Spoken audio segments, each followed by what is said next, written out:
morning from Seattle. What an interesting, difficult, wonderful, horrible world we live in. I was supposed to be in Idaho this weekend, and for lots of reasons, mostly having to do with my little Jack Bauer, my not the TV character, my beagle. Needed to wait till Monday to get out of town. And in a sense, I'm kind of glad, only because of the experiences that I've had an opportunity to hear and listen to. So we've sent out people across the city the night before services so that we can deliver prepackaged communion, carefully repackaged in use of gloves, etc.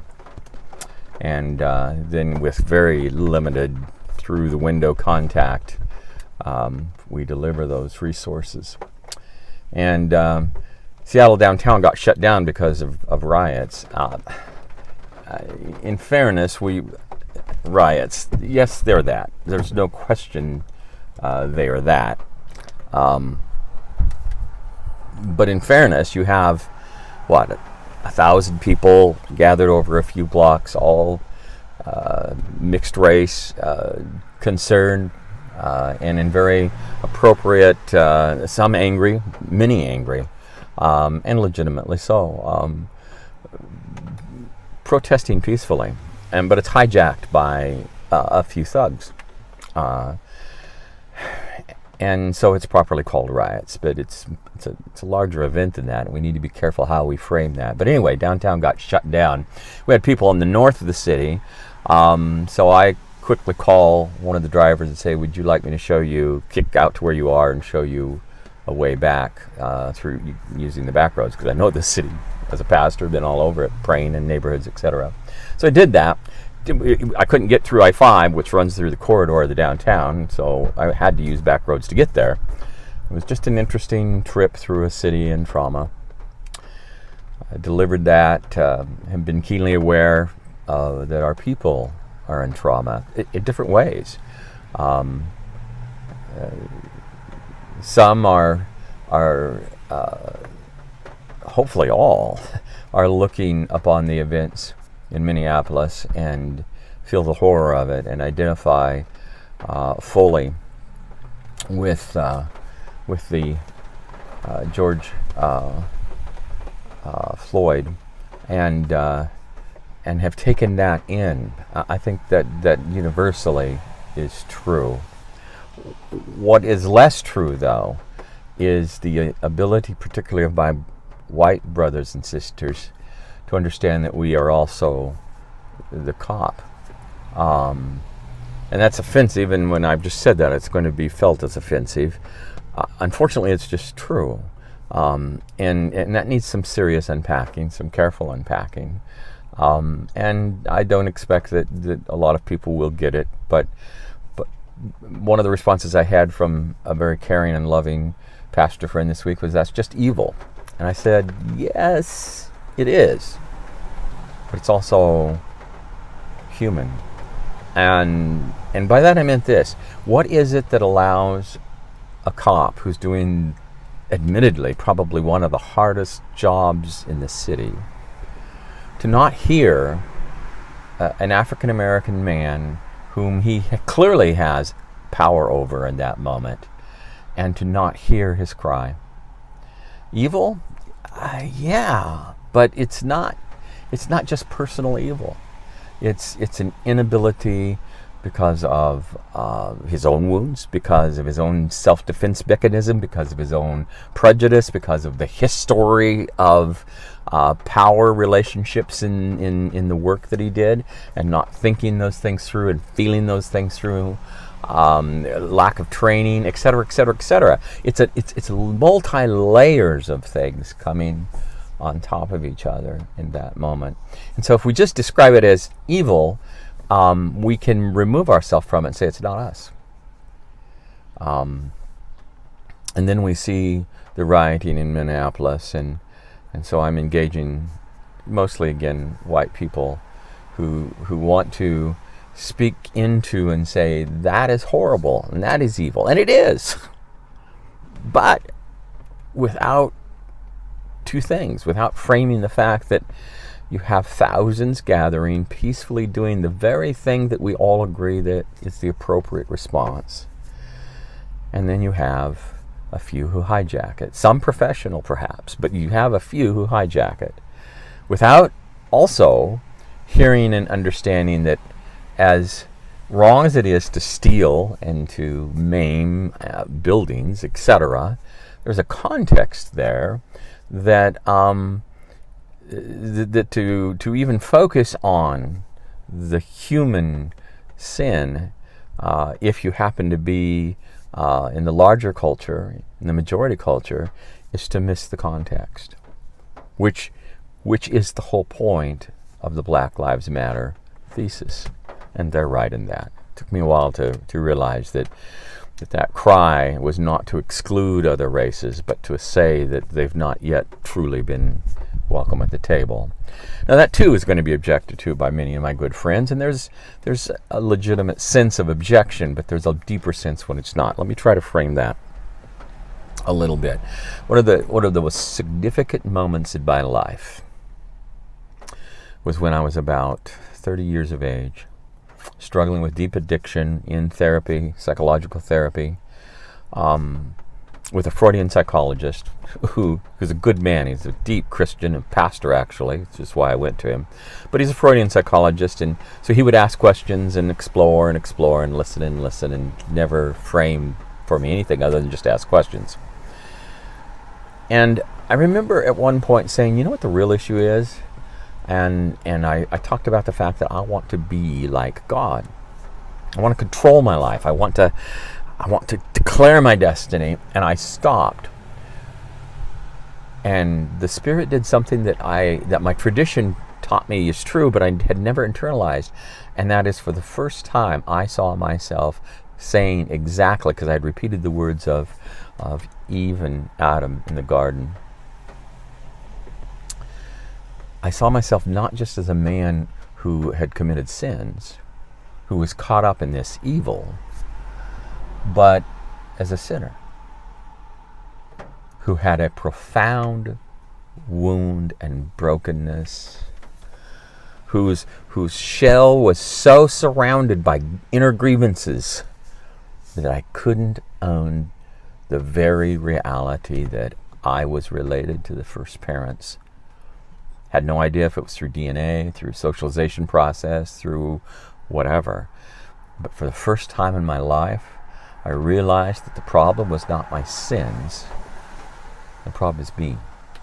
I, like Paul says, am a sinner. It's who I am.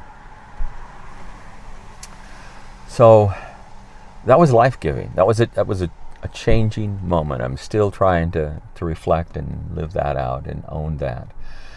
And so I look at this situation between African Americans and the majority population in this country, and I look back to the first awareness that I had from the Holy Spirit that I was racist. I couldn't have cognitively put it that way because I was about 11, 10, something like that. I was watching Martin Luther King give the speech in D.C. at the mall with the George Washington's monument in the background. Actually in the foreground, and Lincoln in the background. So even though we face the difficulties of today and tomorrow, I still have a dream. Yeah. It is a dream deeply rooted in the American dream. I have a dream that one day this nation will rise up and live out the true meaning of its creed. We hold these truths to be self-evident, that all men are created equal.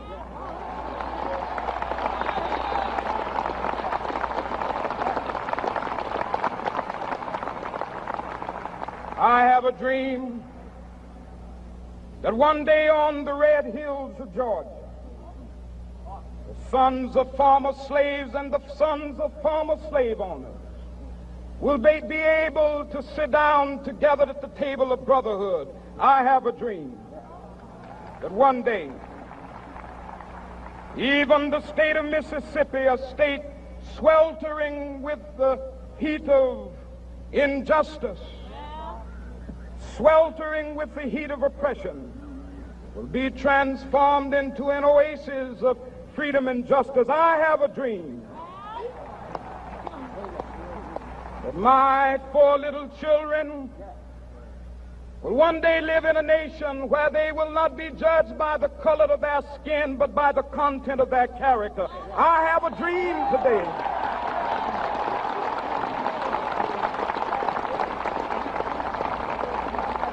And the I Have a Dream speech. And it was a black and white television. I thought I was alone. I don't know why, but in my world, I was somehow watching this all alone. And I was drawn in by the cadence and the sheer beauty of the language. I remember feeling horror that you had all, in the sea of black, you had all these white dots. And wondering why they're there. Now think about this. This is an 11-year-old, 10-year-old that's thinking us and them already. Thinking the other and us. And I remember that there was a tension in me, because even as I saw the demonstrations and I remember previous to that, Martin Luther King had demonstrated in some place in Selma, I think, been arrested. I remember thinking, why are the cops doing that to them? And so, what is it that they've done wrong? Why is it? So there was this tension inside me, and so as I was drawn into the speech, I began to be aware that I agreed with everything this man was saying to me. That my soul was captured, and the most frightening thought came to me is that maybe when I grow up, I'll be one of those white dots. That was transformational, not in the sense of me being good or anything like that. It was transformational in the awareness of the spirit that, Terry, you are broken. Why are you afraid?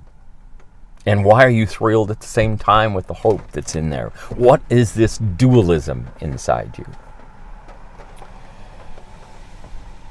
What I have discovered over time in talking with hundreds and hundreds of people, and I mean that in issues of race,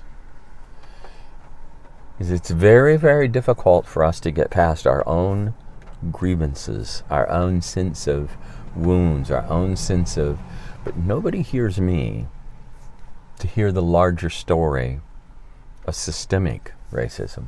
Let me illustrate that. So, the truth of the matter is, 200 years ago, slavery was known to our forebears just as it was in every culture, and it is true that almost every culture, including some today that continue to do it, we certainly do in the sense of sexual trade, and we're guilty in that, in the sense that, yeah, there's a guilt. If you struggle with pornography, as I have, then we share in that. So there's this larger story out there that goes back in history, and that is true, but it's a way of denying the real truth, which is, in the Western culture, in the American experience, we were part of a system that literally pulled people out of their tribes, out of their lands, took them across a continent, resettled them, separated husbands from wives, saw them as cattle, saw them as property, and began a systemic system of economic support. At great cost to all of us, that was finally brought to an end in the Civil War. Tremendous cost. And thank God gave us a president who understood both the genius of the country and her sin. And he wasn't divisive in spirit, though his actions divided. And so that was brought to an end. But then what happened after that was economic indentured servitude. So instead of the land that was supposed to have been given, that land was recaptured by the wealthy in the form of loans to buy seed, etc., etc., etc. It was framed in ways that eventually made a whole community of African Americans who, quote, now own their land, have to give it up and work for white farmers, and the plantation simply took on the role of an indentured servant in the agrarian culture. And then we come forward into the whole denial of voting rights that was systemic, that was deep, that effectively meant that only extremely well-educated African Americans could vote, which, of course, there were few. Then there was the whole system of separate but equal, which is a lie, but separate military service, separate education, separate economic establishments like going to diners, etc., separate drinking fountains, separate, which is all designed to say other. We'll take your money, you can labor and help the economy, but you keep in your own world. And then when that came finally to crushing end, you had the weight of busing, which impacted everyone, but uniquely impacting that community, where you would have little kids on buses early in the morning, taken out of their culture, the one thing that they had security in, moved across the city into now a big white school, essentially. Often having to go at the head of a spear because of the prejudice, etc., and then brought back in. I'm not saying that was all obviously a good point, but it was still a part of the systemic issue. Then you had, in addition to that, the horror of abortion and the clinics being literally targeted to the African American community. Another form of destruction. Then you have thank God, the GI Bill of Rights, which helped, in which, because of finally the army was opened up and there was a whole new flood of economic development. But the money couldn't get to the community because the economic powers, that's not where the wealth was, etc. So you have this deepening, continual history, and you come down to the 60s, where finally, thank God, I have a dream, a new American consensus happens that says that the legal and economic barriers have to come down. And there's a consensus that race should not matter, that we should be a colorblind society, which I continue to this day believe is the ideal. And there is a transformation in that. I saw it in my father. I saw it in me. I see it around us. I see it when I go to a mall. It's not like the communities have gathered in and we celebrate one another, but at least there isn't what there was. But here's the dilemma. Underneath that is the original sin. There is a whole culture not willing to sit with a psychiatrist and confess and recognize not only have my forebears committed acts of sin, but there is something at the core that is now systemic. It's not culpable in the sense that there's precious little guilt attached to it, which is, I think, one of the reasons it's rejected. The grace given in Martin Luther King, as the grace was given in Jesus Christ, removes shame and condemnation. And so for those voices on the left and the right, and for those voices on the different color perspectives that are trying to push condemnation, that's not my voice, nor is that the voice of Jesus. But we who are of the majority population need to make a distinction between justice, truth, and condemnation. And we should not let our own unresolved grievances and shame keep us from hearing. So when a white cop, for reasons that some are probably unrelated to race, meaning it's the prejudice of a man who's worked in a tough system, but who has a bias, who sees power as the issue, who has come to see that the community he has to work in, he hates. And it's personalized. It's so personalized, and it is racial, profoundly racial as well. I mean, it's all integrated, but it's so profound that when he has his leg over and knee into a man's throat, he cannot hear the cries of breath. I can't breathe. Because the man is 4/5 of a person to him. Whatever the reason. Racial and otherwise. That's the problem. What's the solution? We need a new consensus. And it's going to have to happen on both sides. It's going to have to happen with a new MLK, new Martin Luther King, that, like Jesus, has enough humor, enough life, enough forgiveness, enough love to recognize that the majority population needs to face something they don't want to face and don't think they have to face because it's not their sins, but they don't want to hear that it's their sin.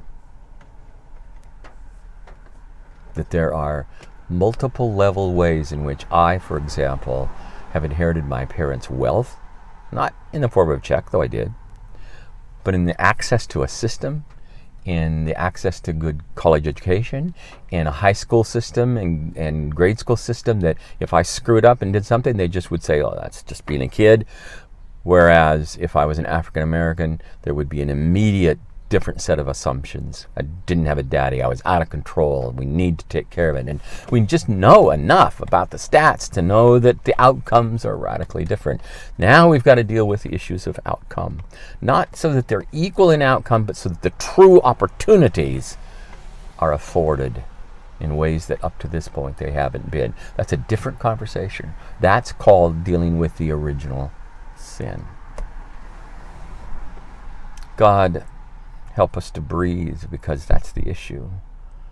We're so busy talking, so busy grieving our grievances instead of grieving the human losses between us and in us. May God bless us on this Pentecost Sunday that's all about hearing, not speaking. That's what it was. It was a miracle of the gift of hearing. Every person heard in their own tongue. It was a miracle of intercultural communion. Church needs to recapture that. The church is as blind on every Sunday morning as the rest of the culture. Until we get it, until we face our sinfulness, we will not be in a place to listen. May God bless you.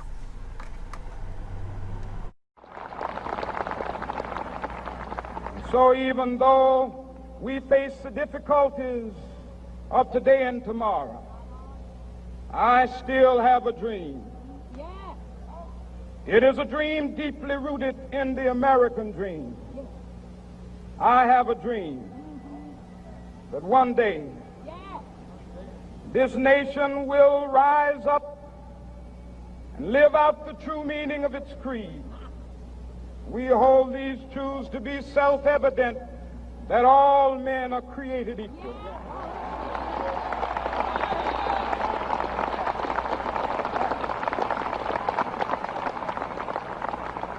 I have a dream that one day on the red hills of Georgia, the sons of former slaves and the sons of former slave owners will be able to sit down together at the table of brotherhood. I have a dream.